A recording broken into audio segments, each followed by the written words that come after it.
Hola, buenas noches a todos, vecinos, vecinas de Telde, autoridades. Bienvenidos a estas primeras jornadas de educación patrimonial que serán impartidas en el marco de las fiestas en honor al Santo Cristo de Telde. Antes que nada, me gustaría disculpar al señor alcalde y por motivos personales por no estar presente, pero me ha dicho que le trasladé que le hubiera gustado estar en el día de hoy con todos nosotros. Decimos que cuando un patrimonio está ligado a la espiritualidad y a la fe, este constituye uno de los pilares más notables de la memoria colectiva. Espacios como el de la Basílica de San Juan Bautista de Telde, con más de 6 siglos de historia, no solo representan una auténtica joya artística y arquitectónica, sino que alberga vivencias, devociones y sentimientos comunitarios, que en sí son también patrimonio inmaterial de la parroquia. Es por ello que con este contexto previo y aprovechando las fiestas religiosas del Santo Cristo de Telde 2025, es necesario llevar a cabo una jornada de educación patrimonial en torno a nuestra Basílica de San Juan Bautista. Se trata, pues, de una oportunidad para abrir un diálogo entre pasado, presente y futuro, en un entorno patrimonial, material e inmaterial que aquí se vive. Cuando hablamos de patrimonio, no solo se trata de catalogar, inventariar y conservar. Es fundamental para su protección que la ciudadanía conozca, aprenda y por tanto valore este rico legado histórico, artístico y patrimonial que hemos todos heredado de generaciones pretéritas y que bien merece ser transmitido a generaciones futuras. Además, educar en patrimonio desde la mirada de lo sagrado permite reconocer con especial sensibilidad la riqueza cultural que encierra nuestro templo basilical, tanto en lo tangible como en lo intangible.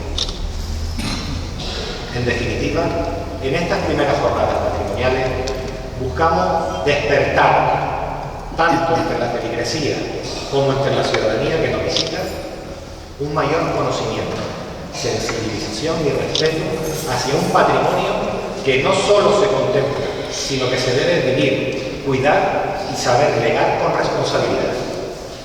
Sin más, le paso la palabra a don Juan González López, cura párroco, López González, perdón, de este templo de la Basílica.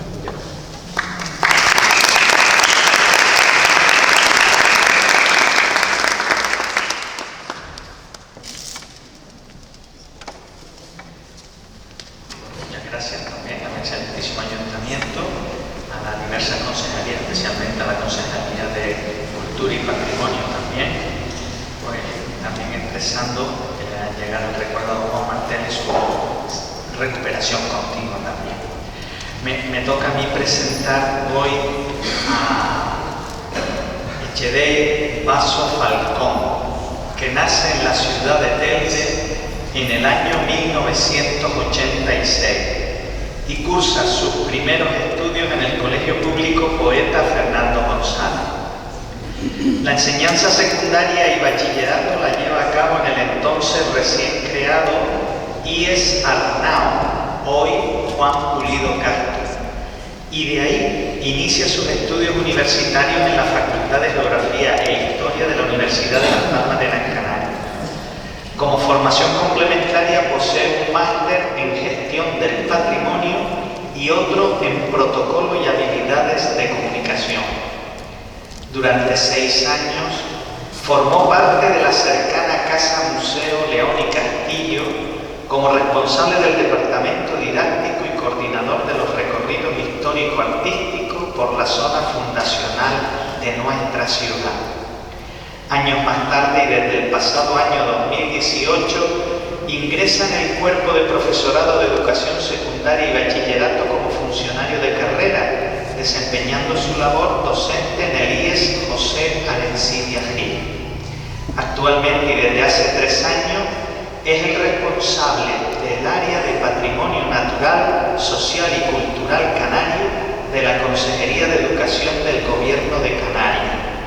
Además, es recién doctorando en Educación Patrimonial por la Universidad del País Vasco. Ya en el plano más personal, Echedei ha estado íntimamente ligado ligado a nuestra parroquia desde muy pequeño, formando parte de los llamados mariachis, apelativo que bautizó a los niños y jóvenes que participan activamente en la parroquia. Estas primeras semillas le han servido para desarrollar un profundo arraigo a la parroquia, pero también para cultivar de manera espiritual su fe en Dios, que mantiene cada fin de semana al participar en nuestras Eucaristías. Su vocación por la enseñanza y el interés hacia el patrimonio cultural, despertado desde niño, hacen que hoy día disfrute y sienta una gran responsabilidad por llevar a cabo una educación patrimonial que despierte la sensibilidad, el interés y el sentimiento de pertenencia entre la ciudadanía. A nivel personal, es un regalazo tener conversación con Echede tomando un café o viéndolo, porque es muy rico. Eso me hace pensar que vamos a disfrutar de esta charla que hoy nos regala. Muchas gracias, Echede. Me alegra muchísimo que seas tú el que inaugure esta jornada y este ciclo de jornada, y gracias también por la disponibilidad.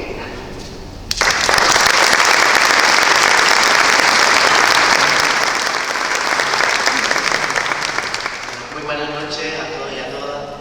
En primer lugar, permítanme agradecer al Ayuntamiento de Telde por su presencia en nombre de dos concejalías de Cultura y Patrimonio en Funciones, don Juan Francisco y don Cristian, concejal de Deporte y de Juventud, que también ha estado compartiendo con nosotros el día de hoy, de la noche de hoy. Gracias porque desde el primer momento hubo apoyo institucional, tanto por el Ayuntamiento de Telde como por el Gobierno de Canarias, y por eso el director general de Cultura y Patrimonio va a acudir a la clausura de esta jornada. Y gracias también, por supuesto, al cura párroco por ese prólogo, que yo creo que es más fruto de la estima y del aprecio que me tiene, más que de lo que verdaderamente me merezco, ¿no? Muchas gracias. Y sobre todo gracias a todos ustedes, a mis vecinos, a mis vecinas, familiares, amigos. Me consta que muchos de ustedes ya están aquí desde la novena, son muchas horas fuera de casa. Intentaré hacerlo de la manera más amena y didáctica posible, como si estuviese dando una clase a mi alumnado en el instituto. ¿Y por qué les digo esto? Porque me gustaría empezar haciendo dos matices importantes. El primero de ellos es explicarles muy brevemente por qué nace y por qué tenemos esa ilusión de llevar a cabo esta jornada de educación patrimonial. Y por otro lado, explicarles las dos partes de las que va a costar mi pequeña intervención. Si nos remitimos al primero de los puntos, tendríamos que irnos a la Semana Santa pasada, cuando el cura párroco me dice que este año quiere llevar a cabo unas fiestas del Cristo que vayan más allá de lo meramente religioso. Tomo la idea, la propuesta, me parece fascinante, y después de madurarla decidimos que por qué no llevar a cabo las primeras jornadas de educación patrimonial. ¿Y por qué le hemos denominado así educación patrimonial y no conferencia? Porque el objetivo principal de esta jornada es acercar a toda la feligresía de la parroquia de San Juan, independientemente del conocimiento cultural, patrimonial que se tenga, acercar a las joyas y a los encantos patrimoniales que tiene este templo basílica. Y básicamente por tres motivos. Primero, porque somos conscientes de que existe dentro de nuestra feligresía tres grupos principales de personas. El primer grupo, aquel que acude cada semana a la Eucaristía, pero no es consciente del valor que tiene este templo tanto por su continente como por su contenido. Tenemos otro sector de la población que sigue la misa y es consciente de la importancia, pero sin embargo nadie le ha dado las herramientas o los recursos para que aprenda y conozca, pues por ejemplo, el por qué cuando yo acudo a misa y en los días más solemnes, aquí en el altar mayor se toca una campana giratoria y no se toca en otras parroquias de Telde, pues probablemente no. Así se acierta, es porque tenemos la dignidad basilical y esas campanas se llaman tintijados, por citar algunos ejemplos. Y por otro lado también tenemos otro sector de la población que sí conoce, es verdad que es minoritario, pero porque sus estudios de historia de patrimonio sí lo avalan. Por lo tanto, estas jornadas nacen para que todo el mundo, cuando salga por ahí, aprenda un poquito más sobre esos encantos patrimoniales que tiene la parroquia. Y fíjense, vamos más allá. Una de las cosas que tuvimos claro el cura párroco y yo es no tratar aquellos elementos que ya están demasiado estudiados, como el Santo Cristo, el tríptico o el retablo, sino son bienes patrimoniales que muchas veces pasan desapercibidos y que son igual de importantes que estas tres obras que vemos. Y por otro lado, decirles que la intervención va a constar de dos partes. Una primera parte, debido a que inauguro la jornada, pues me parece interesante hablar de un corpus muy general de la importancia que tiene el patrimonio y la educación patrimonial. Y después la segunda parte ya me adentraré en los devotos religiosos, que a muchos no suenan, pero como es algo que ya ha quedado prácticamente en el desuso, también corre riesgo de desaparecer. Una vez dicho esto, compartir con ustedes la palabra patrimonio que está continuamente en nuestro vocabulario, que tiene tanto significado, que lo podemos aplicar en tantos contextos, ¿verdad? Patrimonio económico, patrimonio arqueológico, la naturaleza también es patrimonio natural, pero fíjense hasta qué punto esa palabra ha estado en el ser humano, que ya desde las primeras civilizaciones grecolatinas ya existía eso de heredar de padres a hijos vía paterna el cómputo mayoritario de la herencia, lo amparaba el derecho romano. Eso fue evolucionando hasta el punto que en España hemos tenido hasta el siglo XIX la famosa ley de mayorazgo. Solamente podía heredar el hijo primogénito varón. Eso fue evolucionando y hoy en día tenemos una palabra que está pues prácticamente en nuestro vocabulario de manera constante. Es tan grande esta palabra que tendríamos que empezar a hacer una pequeña clasificación. Y miren, vamos a clasificar el patrimonio en función a quién se beneficie primero que nada. Oye, si el patrimonio se beneficia a una sola persona, es de carácter personal. Desde que el patrimonio se beneficia a más de dos personas, hablamos de un patrimonio colectivo o patrimonio social. Y tenemos que empezar a desechar esos errores que tenemos muchas veces en nuestra mente de pensar, cuando algo es patrimonio porque es antiguo. Error. Esto tiene un interés patrimonial porque es costoso. Error.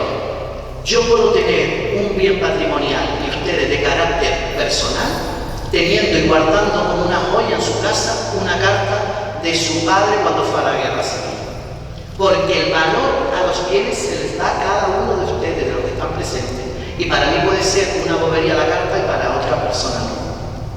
Sin embargo, cuando ese patrimonio lo valora y lo recibe la sociedad, más de dos personas, hablamos de carácter colectivo. Ya la fiesta del Santo Cristo es un patrimonio colectivo.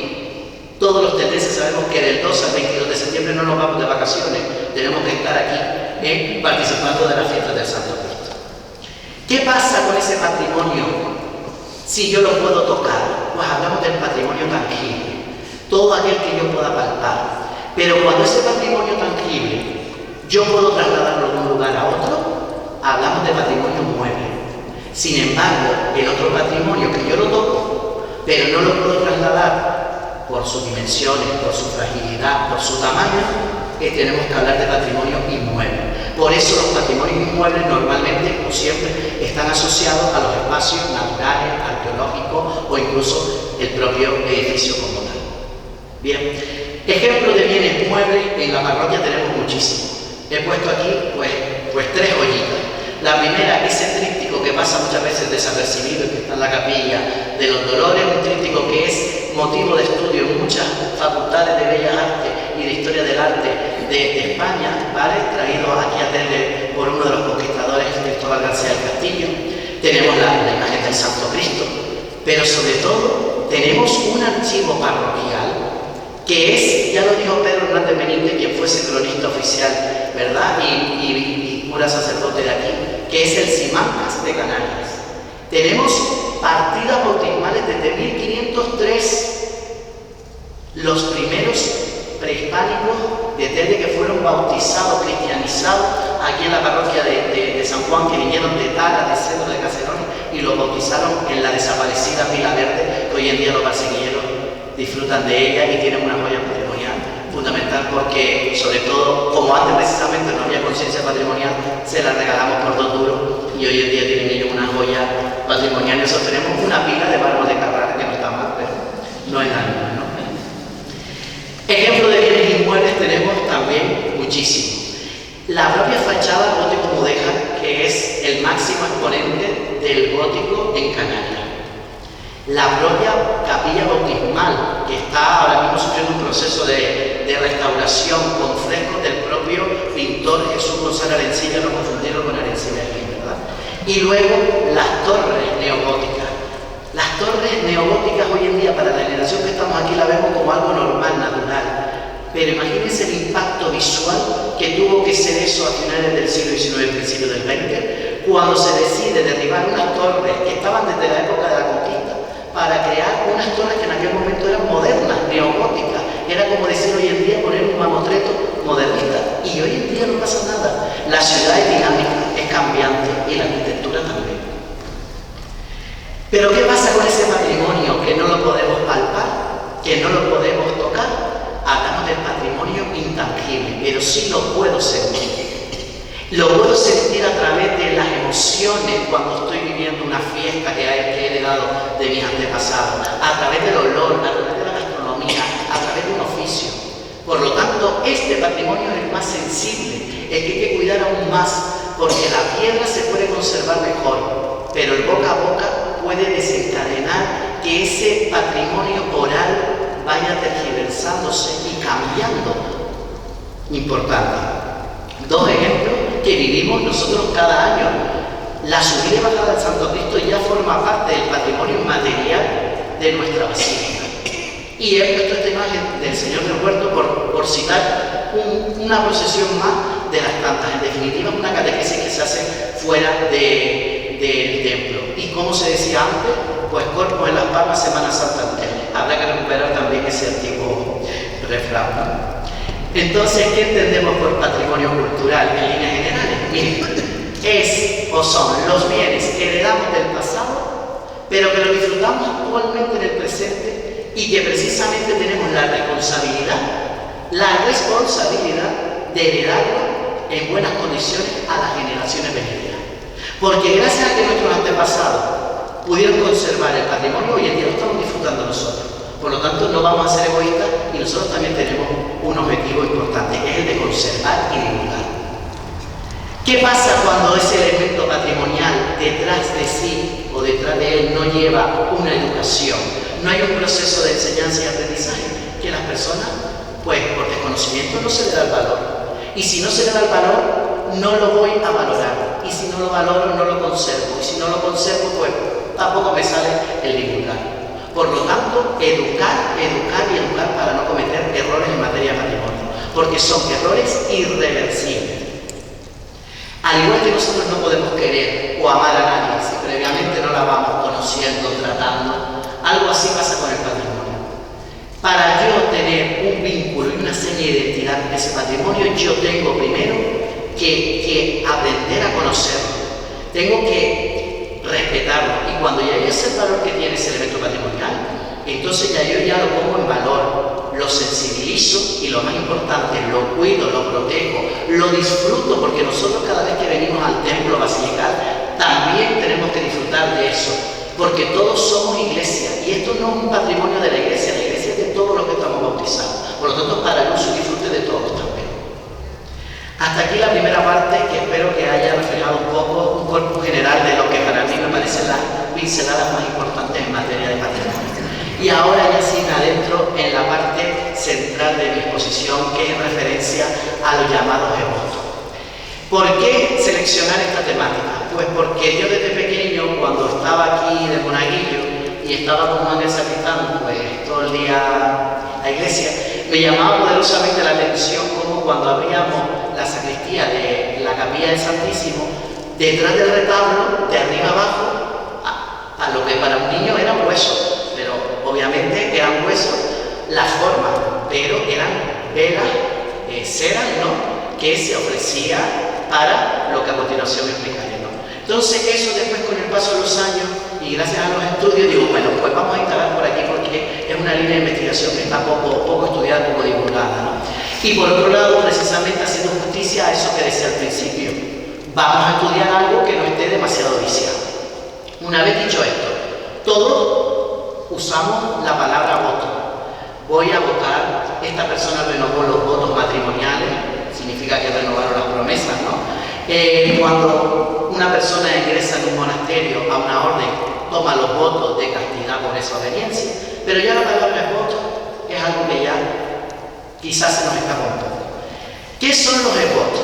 Los devotos es algo tan sencillo, es una ofrenda que se hace a una divinidad, ya sea Jesucristo, ya sea la Virgen María o cualquier virgen bajo cualquier advocación o cualquier santo santa. ¿Para qué? Pues precisamente como agradecimiento por los favores recibidos. Y tiene que colocarse en un lugar de culto, que es un templo o un santuario. Y ahora ya veremos por qué hoy en día no lo estamos viendo, porque ha perdido parte de su uso, ¿no? Los primeros votos ya datan desde las primeras civilizaciones y el resto de civilizaciones han ido adquiriendo esa costumbre. Variaban. A lo mejor, pues, por haber ganado una batalla, ofrecía un voto, un exvoto a tal dios, porque eran politeístas, tenían muchos dioses.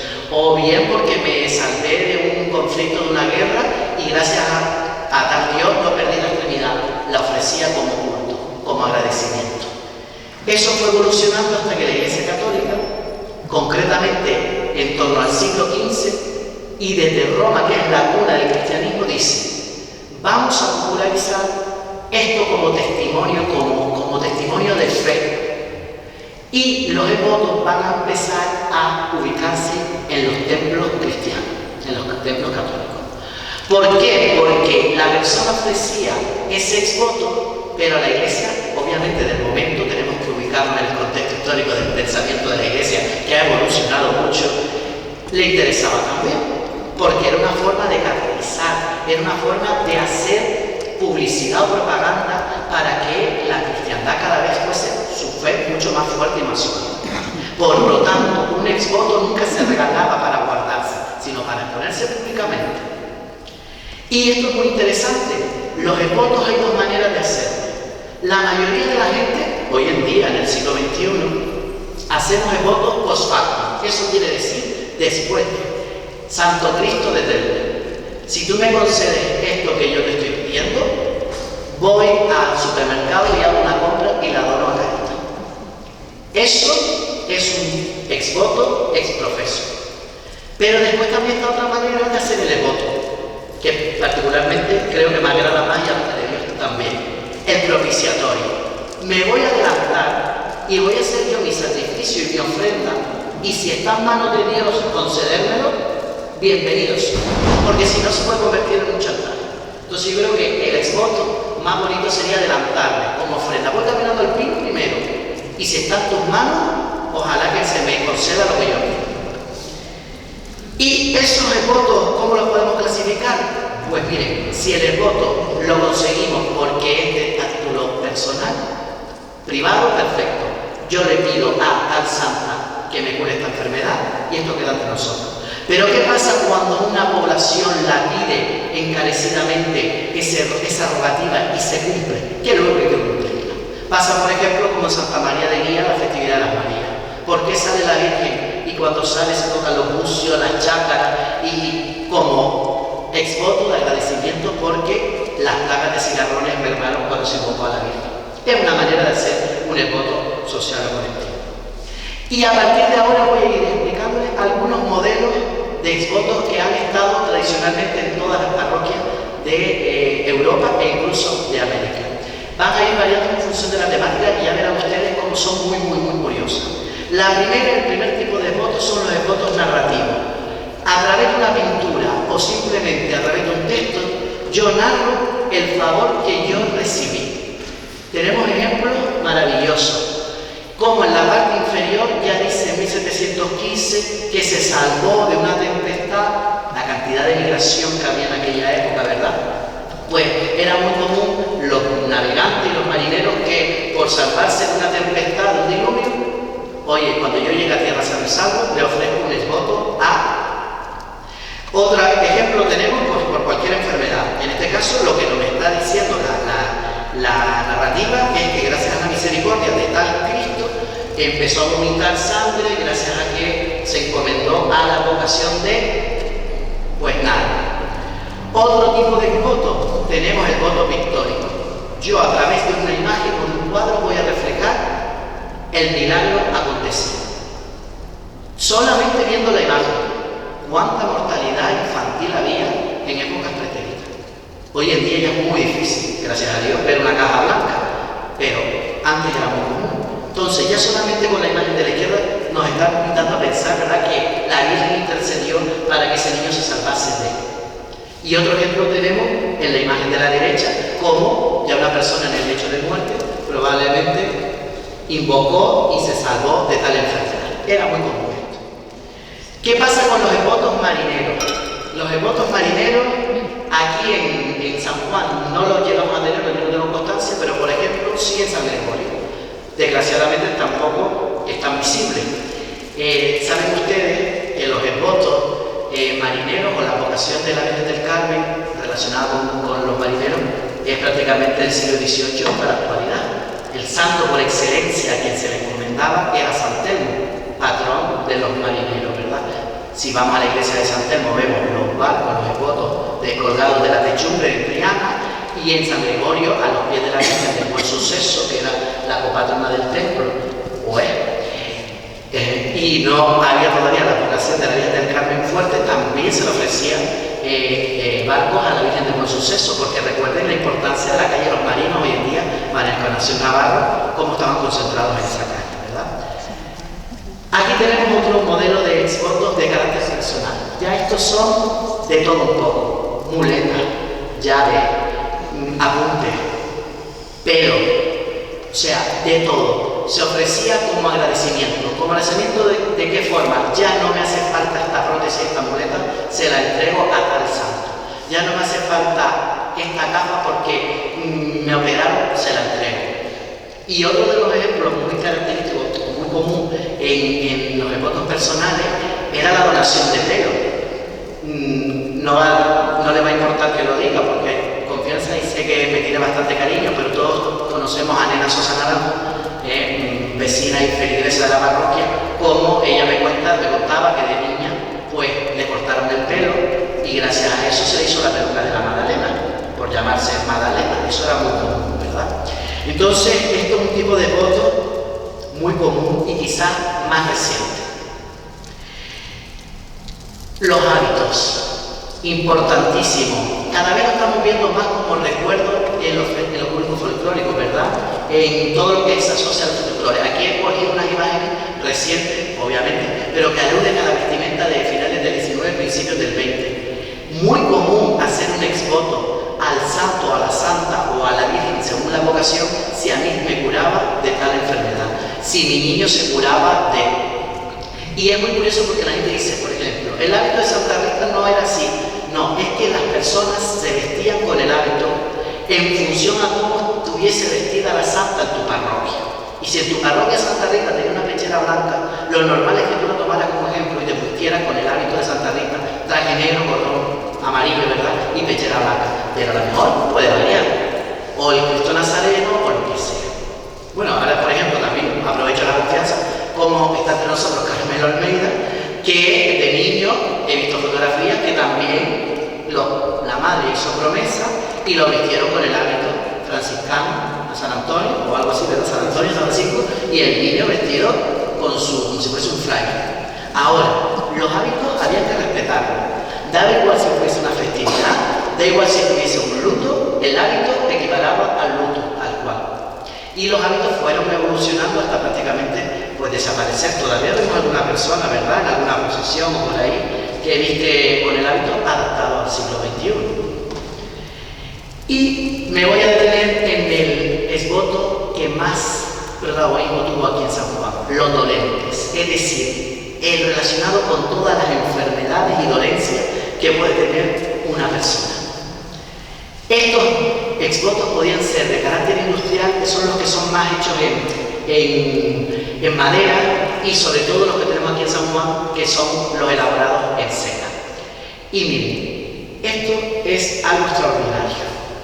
Existe una cantidad tremenda y heterogénea de exvotos dolentes. ¿Por qué variaban? Pues miren, en primer lugar, la persona se ponía en el pensamiento o en el dolor del santo o la santa por la cual fue mártir. Es decir, si a San Juan lo mataron decapitado, si yo tenía un dolor de males de cabeza, pues lo normal es ofrecerle a San Juan Bautista un exvoto para los males de la cabeza. Si yo tenía problemas en los ojos, ¿a quién voy a invocar? Voy a Santa Lucía, ¿verdad? Bien, hacían ojos con forma de cera. Si yo tenía problemas de garganta, a San Blas de la Garganta, había mis votos con forma de cuello. Si yo tenía problemas de pecho, como se decía antes, tenía una cosita mala, y nos hablaba, ¿verdad? Santa Águeda. A Santa Águeda, patrona de los males de pecho. Por eso hoy en día, aunque la ciencia es ciencia, pero también coge como patrona a Santa Águeda las personas enfermas de cáncer de mama. Si yo tengo problemas de extremidades, brazos, piernas, manos, todo, San Amaro de pies y manos. Ese quizás es el más conocido. Pero ¿y qué pasa si a mí se me moría una criatura nada más nacer o sufría un aborto? Pues también se hacían el voto con forma, pues un poco, ponen la expresión, pero un poco monstruoide, sin una definición concreta en alusión a los abortos, o como lo estamos viendo, en alusión a niños pequeñitos. Se le ofrece muchas veces a la Purísima Concepción. Y así un sinfín de exvotos. Es verdad que aquí en San Juan quien tuvo verdaderamente protagonismo fueron los exvotos de San Amaro, de pies y manos, porque precisamente teníamos el patrón. Pero ahí detrás se conservaban todo tipo de votos, da igual la temática. Aquí tenemos algunos ejemplos de los que se conservaban aquí en San Juan. Y es muy curioso cómo se le ponía el lacito para identificar el milagro. Muchas veces nos ayudaba si identificaba la fecha, la persona, ¿vale? Y entonces eso es una obra importantísima de carácter manufacturero. No tenemos constancia de dónde se hacían en siglos atrás esta cera.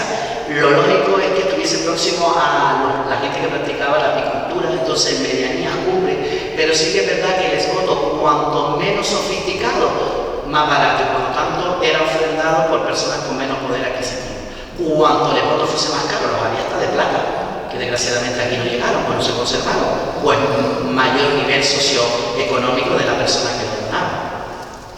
¿Y qué importancia tuvo económica para la iglesia los votos? Pues muy fácil.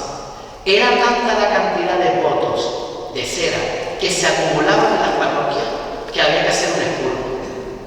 ¿Y qué voy a hacer? Pues voy a mandar a fundir toda esa cera y le va a servir a la iglesia y a las cofradías para crear cirios y velas para la parroquia. Y así yo ahorro un poco de dinero.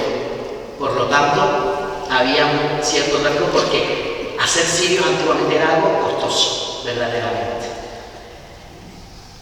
¿Por qué no son tan visibles en nuestras parroquias hoy en día? Pues miren, muy fácil. En el siglo XIX hay un sínodo diocesano en Canarias y entre otras pautas se manda a retirar esos votos que estaban públicamente visibles porque quizás ellos consideraban que atentaba contra la cristiandad, que rozaba el paganismo, que era algo tétrico, en definitiva, que no gustaba para las autoridades eclesiásticas, y entonces es cuando ya no son visibles y se van a la sacristía, a los camarines, a las traseras de los retablos, y hay una parte de la población que se olvida de ellos porque no lo ve jamás.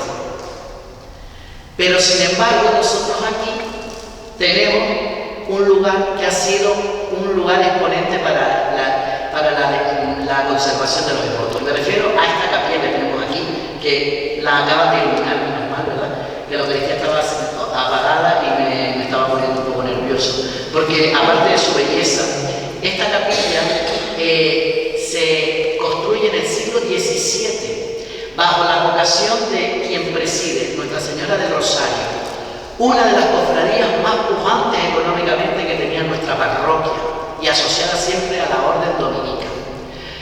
Recordar que San Juan fue una de las cofradías y hermandades, no solamente de lo que hoy en día es Telde, sino de todos los pagos limítrofes. Tuvimos más de 7, 8 hermandades y cofradías. Y si queremos saber cuáles son, dentro de la capilla bautismal, en el banco de madera, ese banco se llama banco de dádivas, donde en la parte donde nos sentamos hay una ranura, ¿verdad? Y en el espaldar están retratados, pintados los santos y las advocaciones pertenecientes a cada una de las cofradías que desgraciadamente no pudimos conservar, no supimos conservar, y probablemente por falta de educación patrimonial. Pues lo que les decía con respecto a esa capilla, se abre, siempre fíjense, cuando estamos asociando Virgen del Rosario, otra maravilla que pasa desapercibida, esa pintura oblicua que está en la parte superior, donde se representan los padres de la Virgen, San Joaquín, Santa Ana, muy común donde haya vocación de la Virgen del Rosario. Pues en el margen derecho tenemos a San Nicolás. Pero ¿quién ocupa el protagonismo en la noche de hoy? Pues San Amaro de pies y mano. San Amaro de pies y mano fue, y no voy a explicar ahora pormenorizadamente qué fue, porque tenemos aquí a un teólogo sacerdote que probablemente es el que tenga la capacidad para contarnos, pero en líneas generales tengo que decir que es un santo muy controvertido, porque si bien su biografía no es del todo clara, hay diferentes versiones en función a la fuente que se consulte, pero en líneas generales les puedo decir que fue un señor de gran espiritualidad, un señor que lo encorsetamos más o menos en torno a la época medieval, y que según su nombre probablemente venga del norte de África. ¿Por qué? Porque Amaro es una deformación castellana de la palabra Mauro, y Mauro era la denominación que se le hacía a la población del norte de África por parte de los romanos, y alcanzó tanta popularidad el Amaro que se convirtió en monje, siguió las reglas benedictinas y fundó un pequeño cenobio que se convertiría en uno de los mayores conventos en la localidad de Burgos. Pero según lo que nos dicen las crónicas, que Amaro tenía tanta afilación por buscar el paraíso terrenal que se dedicó a peregrinar.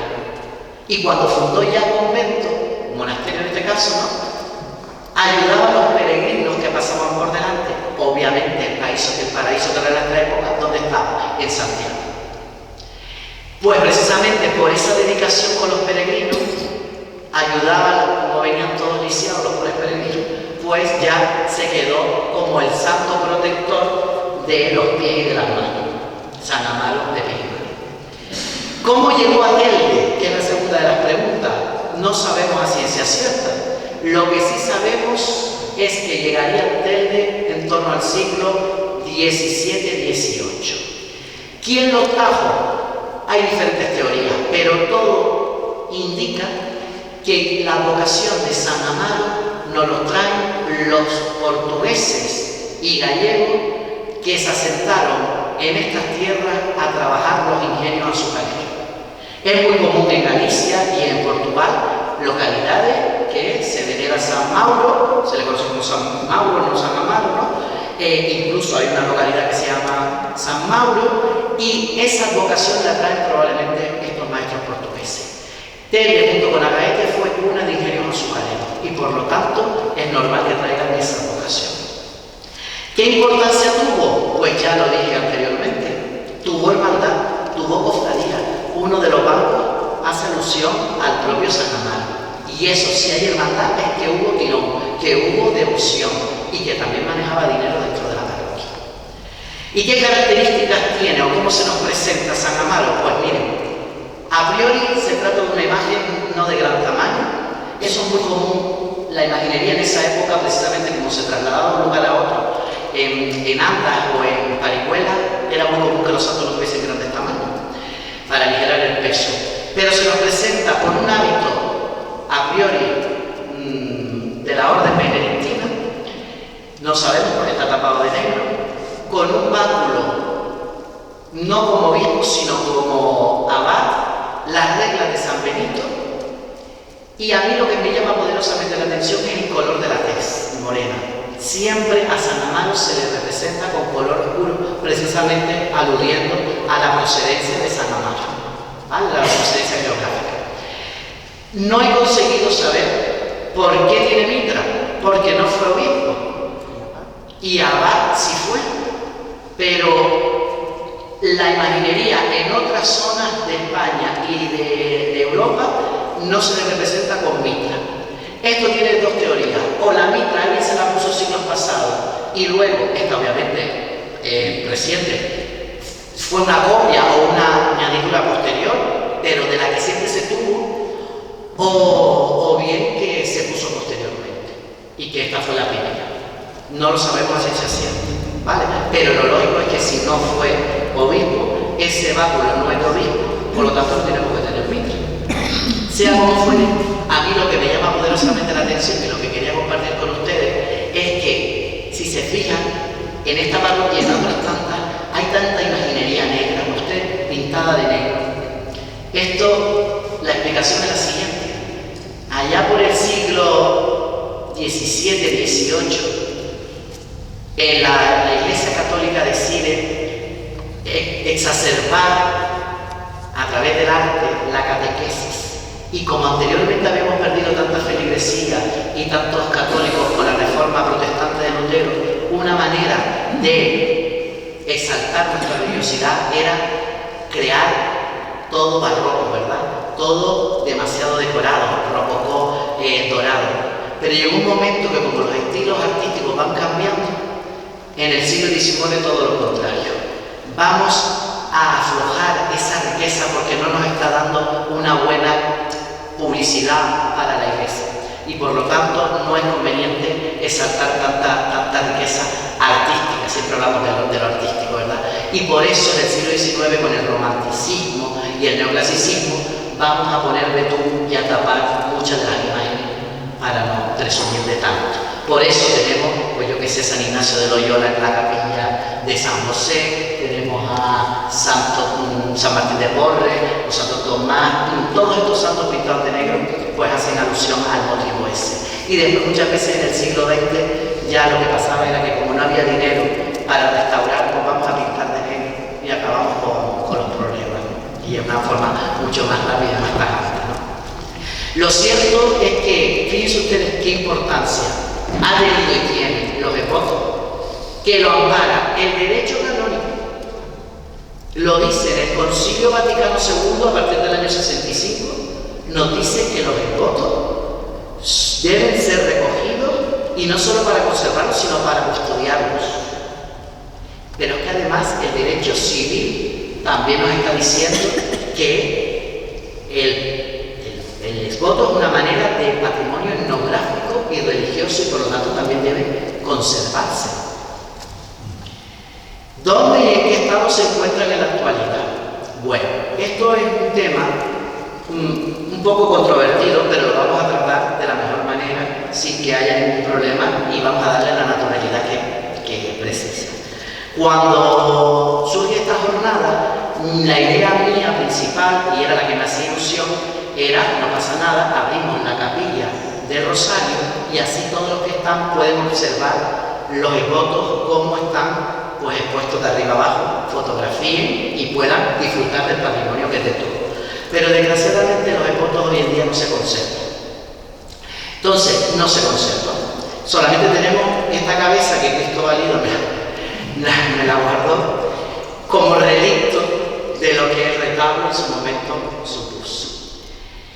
Esto simplemente es para hacer una reflexión, y es que cuando por desconocimiento, porque nadie lo hace con intención, pero cuando por desconocimiento se decide tirar, cambiar algún elemento patrimonial, hay que tener mucho cuidado, porque ya no vamos a tener más exvotos y la capilla de San Amaro ya no va a estar repleta de exvotos. Quien dice los exvotos dice otros tantos elementos patrimoniales que hay que tener cuidado y que muchas veces pasa desapercibido, porque todo nos llama la atención cuando una persona a lo mejor ni se le ocurre rayar un retablo, pero a lo mejor nos damos cuenta que estamos sentándonos con los bancos encima de una lauda sepulcral, una lápida que en su momento costó un dineral y que ahí está enterrado gente importante. O que a lo mejor la plata no se está limpiando de la mejor manera y que si la plata no la sabe limpiar se va a quedar más deteriorada y al final también un atentado. O los textiles en la imaginería y así con tantas cosas. Entonces, con esta reflexión lo que yo quería compartir es que estas jornadas tienen que servir para que, por favor, antes de dar un paso, consulten con las personas que saben y que si a lo mejor esa persona no sabe, ya se informará, no hay prisa antes de dar un paso. Porque muchas veces pensamos, esto no sirve para nada, esto está en mal estado. Tú no eres nadie para decir si esto sirve o no sirve. No eres nadie, no somos nadie, ¿vale? Y sobre todo decirles que es importante como un templo como este, y es una reivindicación, no tengamos un camarín en donde se pueda exponer un museo artesano. Lo tiene la ciudad de Galda, y Galda no es más que nosotros. Lo tiene la Concepción de la Octava, lo tiene tantas grandes parroquias que atesoran unas grandes joyas patrimoniales. Entonces es el momento de emprender nuevas medidas, nuevas ideas y crear un museo artesano bien catalogado. Hace falta inventariar.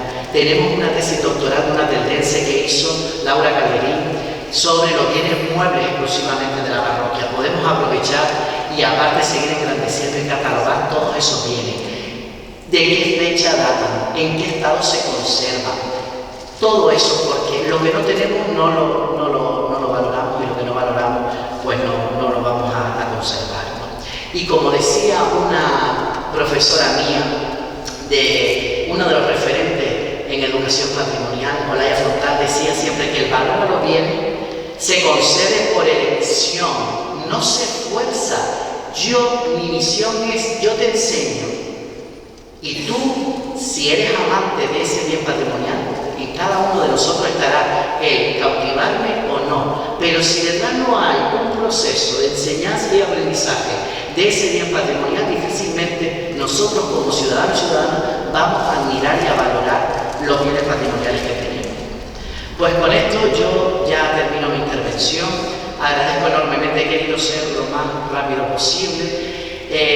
Gracias porque me he sentido acogido y apoyado por muchos vecinos, vecinas, amigos y amigas, y eso también es de agradecer. Si tienen cualquier duda, cualquier aclaración, tienen mi teléfono, cuando me encuentren por la calle me preguntan, y yo, dentro de lo que sé, inventarme no me voy a inventar nada. Si no lo sé, consultamos, porque no hay cosa peor para un historiador que decir información que no es veraz.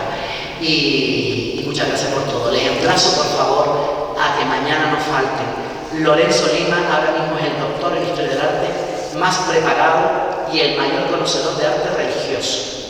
Es una eminencia, viene desde la octava solamente para estar con nosotros, y sobre todo el último día, la consulta del director general de Cultura y Patrimonio, que es de los pocos responsables políticos que sí tiene estudios de geografía e historia porque es profesor en la Universidad de La Laguna, ¿vale? Así que también supongo que estará muy bien la ponencia. Muchas gracias.